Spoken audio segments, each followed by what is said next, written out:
Notre pays a marqué l'histoire par la volonté collective de son peuple et le génie séculaire des hommes et femmes avec un même but et une même foi au présent et à l'avenir. Le Sénégal, à travers toutes ses forces vives, a toujours su transcender les différences. Il a toujours fait preuve de dépassement et cultivé le consensus de ses filles et fils autour de l'essentiel. Le progrès économique et social dans la paix et la cohésion nationale. C'est tout le sens de notre devoir de mémoire à l'endroit des hommes d'État d'envergure, pères fondateurs de notre administration et grands commis de l'État, qui ont tous œuvré avec humilité, patriotisme et désintéressement à la construction de notre cher pays. C'est dans cet esprit que j'ai décidé, au nom de la nation sénégalaise, de rendre hommage à ces illustres fils du pays, à travers le défunt président du Conseil des ministres, Mamadou Dia, dont le building administratif rénové portera désormais le nom.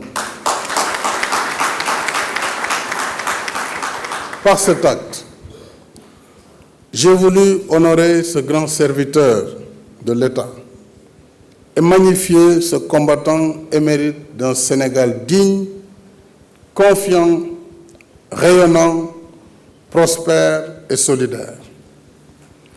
Mamadou Dia reste assurément pour notre jeunesse, les agents publics et la classe politique, un exemple de citoyenneté, un travailleur infatigable, un modèle d'engagement, de rigueur et de probité.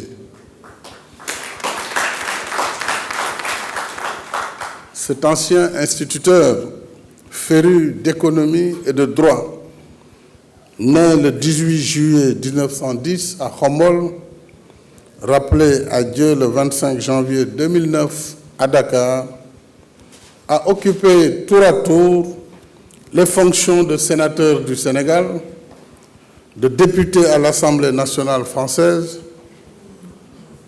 de vice-président du Conseil de gouvernement de la loi cadre et de président du Conseil des ministres. Le président Dia est reconnu comme l'inspirateur de l'architecture administrative du Sénégal moderne.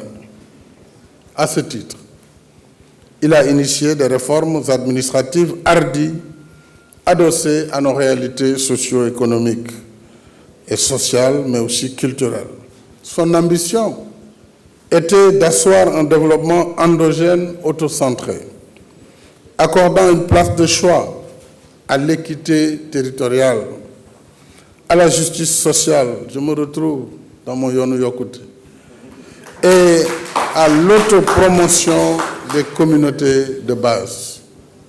Cette ambition d'alors était soutenue par des instruments de planification économique avant-gardistes, notamment le premier plan quadriennal de développement, ainsi que les premières structures d'organisation, d'animation et de financement de l'économie rurale. C'est tout le sens et toute la cohérence de mon option fondamentale de territorialisation des politiques publiques. Le président Mamadou Dia était aussi le grand Maodo, le sage panafricain, à l'expérience politique hors du commun. Il fut un écrivain éclairé et un analyste avisé. Cet homme multidimensionnel méritait bien de la nation cette reconnaissance exceptionnelle.